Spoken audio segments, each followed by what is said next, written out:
David Helman on Mondays. Most Mondays at around 5:30 with us on 365 Sports with Craig and Paul. I'm David Smoke. So, David, I saw some of the owners' decisions, flexing Thursday games and much more. Paul doesn't think the players are going to like it. I don't know if players like Thursday games anyway, but the money is huge. How does the flexing Thursday games go with you? Yeah, I think you just laid it out pretty perfectly. I mean, I think Thursday night football is pretty awful, all things considered, but the money is too large to be ignored. And I mean, you know, the minute we started making this a regular thing, you know, I don't remember if it was 8 years, 10 years ago, 5 years ago, whenever the league moved to make sure that every single team played a Thursday night game, I think you can kind of throw the idea of player safety out the window. That's clearly not the determining factor when you make these kind of decisions, but the money makes it worth it. And yeah, I mean, I feel for the players because that's not easy, especially, you know, as playing 2 Thursday night games a year becomes more and more regular.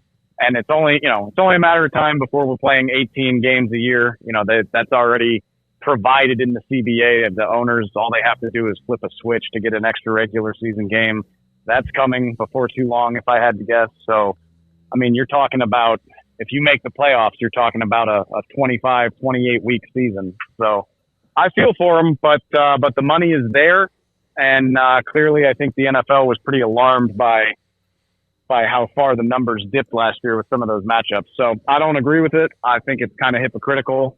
But the money is very big, and that's typically what drives these types of decisions. Maybe they should just – if it dipped and it wasn't good, they should just, after the contract's up, not do it.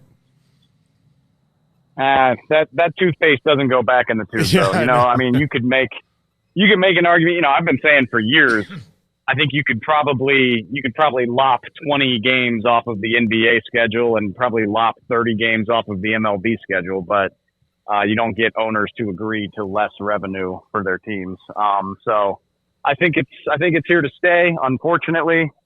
At the very least, I hope within the next few years, especially if they bump the season up by another game, which I think they will, I hope we get to a point where teams get 2 bye weeks. I think you could at least do a lot to alleviate some of this by doing that.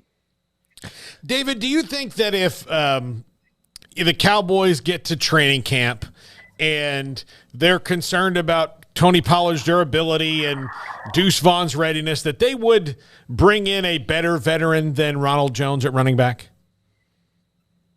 Yeah, absolutely. And I think we've seen some evidence of that over the years. You know, the Cowboys can famously be kind of stubborn when it comes to doing stuff like that. But I mean, we've seen them kind of break glass in case of emergency over the years. I mean, it was only last year that they signed Anthony Barr during training camp. They cut their rookie kicker last year and brought back Brett Maher during the middle of training camp. I think it was the COVID year that they signed Everson Griffin to help their pass rush out in 2020 during training camp. So yeah, I don't think you can rule it out. I do think, if I had to guess, I think it would take going to training camp and either suffering an injury, which hopefully not, or just having it be painfully obvious that they don't have what they need in camp, which, like I said, I think sometimes the Cowboys are stubborn and it has to be very, very obviously spelled out for them. But yeah, I think the good thing about running back is I do think it's a position where help is typically available. I mean, I don't have a list of players in front of me, but I'm very confident there's 5 or 6 capable running backs that are unemployed right now. So if it comes to that, it wouldn't be terribly surprising. David, they did today as well. The NFL owners approved that emergency quarterback has to be a part of the 53-man roster, but available on game days if the first or second or backup quarterback, go out and cannot come back in. And if they do have a chance to come back in, then that third quarterback, the emergency quarterback, has to go back out. Your thoughts about that? I like the rule. I think, you know, it protects teams a little bit. I get the idea of strategy and you should have to, I enjoy the chess match of trying to figure out who to activate and who to deactivate for a game day. But at the end of the day, I think quarterback is a different position, and it's not good. It's not a good product if you lose the ability to play quarterback. Like, nobody wants to watch. As funny as it is to joke about Christian McCaffrey playing Wildcat quarterback, that's not what the league has become. That's not why this league does crazy good ratings. It's just not what we sign up to watch. So I appreciate that they made a rule that allows for that. But at the same time, I think this happens every year where a very freak occurrence in a playoff game gets everybody to freak out about a rule that really isn't that big of a deal. I mean, we spent all last offseason complaining about the coin toss in overtime because Patrick Mahomes is a freaky enough quarterback to score a touchdown in 13 seconds. But how many times is that going to happen? Like 1 out of a million? And the same thing goes here where a playoff team loses 2 quarterbacks in the first half of the same playoff game. I mean, I don't think we're going to see that happen again in a couple of decades. So probably a knee-jerk reaction, but I appreciate that they changed the rule because, again, you don't want to get stuck in that situation if you don't have to. So, I mean, they're not a ton of Cowboys news, but they are starting OTAs here soon. What do you expect that we can maybe glean from this that we can't? I mean, obviously rookie minicamp is kind of nothing, but the OTAs and where they start, maybe like lining guys up and testing things out. I mean, there are things to be gleaned, but I think my cynical answer after 10 years is like OTAs is really about conditioning and install. I mean, I would love to say that we're going to learn something about the way Mike McCarthy calls plays during OTAs, but that's just not true. Like, again, this is all just about installing the offense and making sure everybody's on the same page. I guess one thing I've really enjoyed about Dan Quinn since he took the DC job is just he's going to mix and match a million billion different combinations. He's going to do a bunch of different stuff and throw a bunch of different guys out there, which it's frustrating in the sense of, like, when Rod Marinelli was the D coordinator, you could kind of get a sense for the depth chart while he was coaching. You'd be like, okay, these are the starters and these aren't the starters. It's completely impossible to tell that with Dan Quinn because he does all sorts of crazy stuff. But I do think it's a lot more fun because you get a sense of the type of packages he wants guys to use, to play in. So, maybe keeping an eye on some of the young linebackers, some of the young safeties to see what sort of situations they're getting playtime in.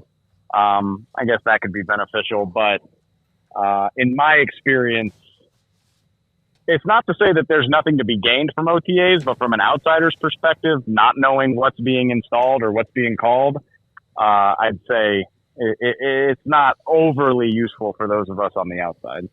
David, how do you think a draft weekend in Green Bay, Wisconsin will go? I said this, I tweeted this a little while ago. Look, like I've got a soft spot for small markets. Like I don't like the elitist people who don't think that like a small market can put on a Super Bowl or put on a good event. I've been to Green Bay many times. It's it's a fun place to spend a weekend. It should be on every football fan's bucket list. My big concern, though, I don't know where the hotel space is coming from, because if you've ever been up to Lambeau, I mean, it's hard to find a hotel room for a game day, and the NFL loves to brag about how many people go to the draft. I mean, I think they said 300,000 people came to Kansas City for the draft this past year, and I just don't think, I mean, Green Bay doesn't have that kind of hotel space, so, maybe you have to stay in Appleton, maybe some people, I bet they'll do travel packages where, you spend the night in Milwaukee and bus up to Green Bay in the morning. I don't know. It sounds like a headache. The logistics of it sound like a headache to me, but clearly I think people underestimated the demand for the draft. 5-10 years ago, people were like, oh, who wants to go watch the commissioner read off names at a podium? Well, the answer is a lot of people want to do that. So I don't doubt that a lot of people are going to go. And I bet it'll be a very fun time, but I am curious where all of those people are going to sleep. I think the NFL will use some of their billions and build like some kind of place for everyone to hang out. That could be their Fire Fest. That's not a bad idea. Yeah. That's not a bad idea. Like an Olympic village, yes, Green Bay, exactly. like a Green Bay draft village.